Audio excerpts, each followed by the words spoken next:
Stock up mga idol yung preno ni sir. Kusang nag-a-adjust gawa nitong wheel cylinder.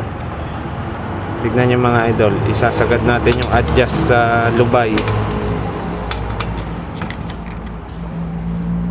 Tignan nyo ha. Nakabit natin yung brake drum.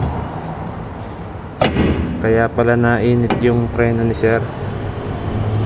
Kaya patapak lang ulit ng preno nyo. Yan, papatapakan natin ng preno.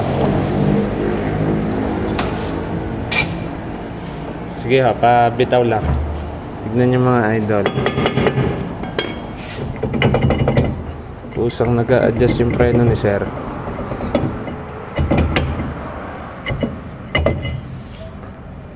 Yun ha. Kaya nakakapit yung preno ni sir. Nainit. Yan, stock up to. Itong isa pasok. Ito nakalabas. Yan ang papalitan dyan wheel cylinder.